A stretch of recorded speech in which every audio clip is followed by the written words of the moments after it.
Also, I completely botched this and this, but I'm gonna fix it. I'm gonna fix it.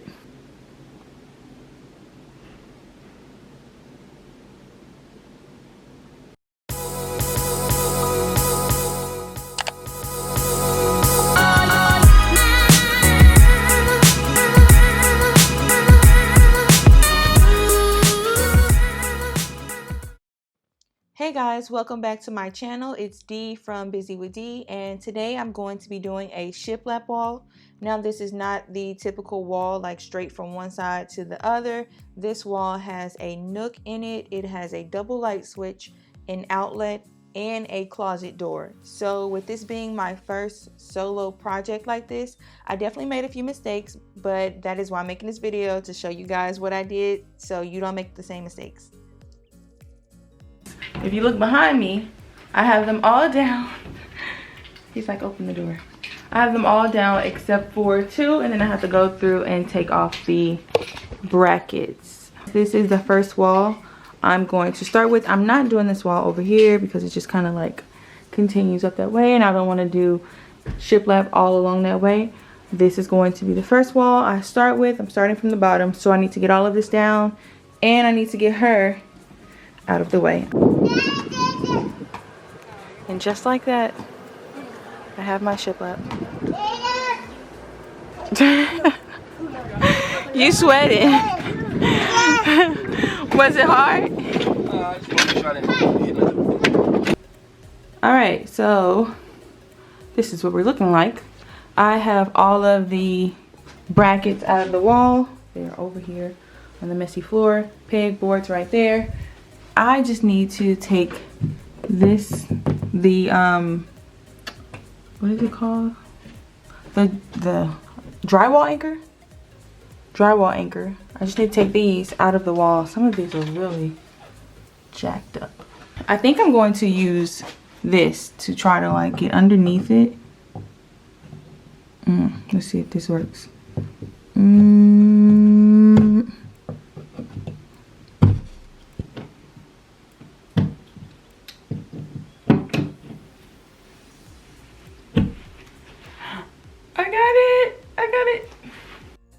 Okay, so now that I have the wall cleared off, I am going to use my stud finder to find the center of the stud. I'm going to use a pencil to mark it and then draw a line vertically connecting all of the studs.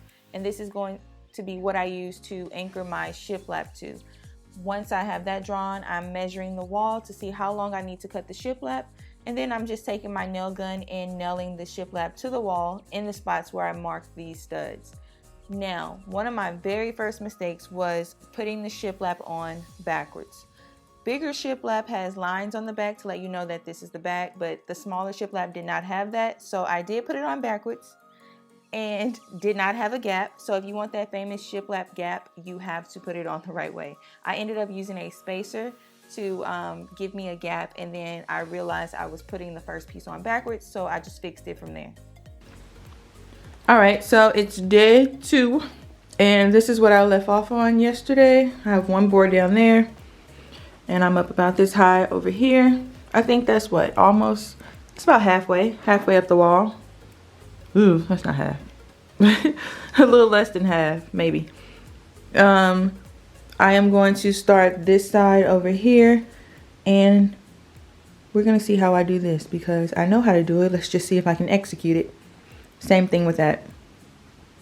Also, this little corner cap off thing that we have, it goes like right here. You know, to make it look all neat and pretty. It's too small, so we're gonna have to get 2 more. Take those back and get 2 bigger ones. So here I am just cutting a few pieces that I need. Some people like to do all of their measuring and then cut all of their pieces at one time, but I like to measure a few pieces and then go cut and then come back and then measure a few more, then cut, because the distance from one side of the wall to the other may not be the same as it was like from the bottom as it is from the middle. So just to make me confident in what I'm doing, I like to just measure a few pieces at a time and then install those and then measure and then go back and cut and repeat. This does take longer, but it's just what I prefer. Okay, so now we're coming up on a huge mistake that I made that was a pain in the butt to fix. I'm going to tell you how to do it the right way, and I'm going to show you how I did it the wrong way. These two pieces that I'm pulling up is what I should have measured and slid the shiplap under. So those two pieces should have been sitting on top of the shiplap. There are 2 holes at the bottom and then 2 holes at the top. That is what the shiplap should have been sitting under. But I measured from the frame, which is that white piece of the outlet. I measured from one end of that to the other, which is what gave me a huge gap. If this is confusing, I will link a video and he can describe it perfectly how to do it. Here I'm doing it wrong. So I'm cutting out a huge square rectangle and I'm going to fit that into the shiplap. Into the outlet, and you'll see why it's wrong.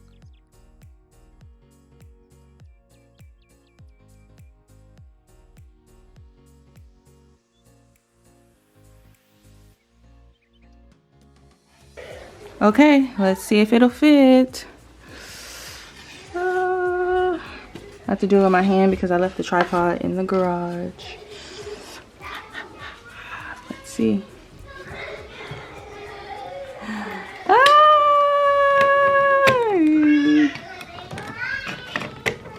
Hold on.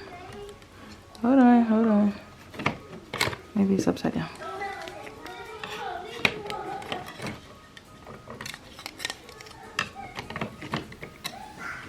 I'm trying to do this with one hand. Get up there. Okay, it looks a little too... Wait, this might work. Okay, so after I finished messing that up, I decided to move back to the other side of the wall, the little nook, and finish as much of that as I could. And then I went out to cut a few more pieces. I am using a circular saw and a speed square, measuring tape, pencil, and clamps to hold down the shiplap, just in case you're wondering.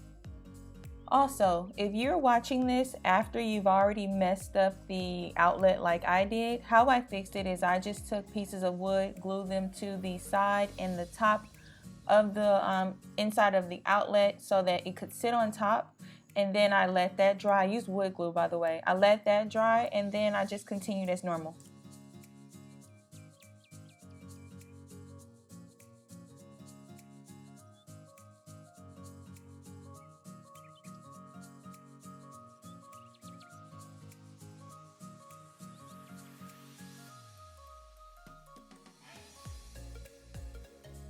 It's day 5.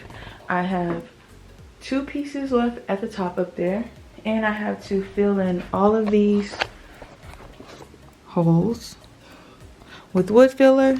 I have to sand this down and get it together. I fixed it. I'm so proud. I just have to, get that together. But I fixed this one also. So yeah, I have to sand it down and do the corners right here, and then I can paint.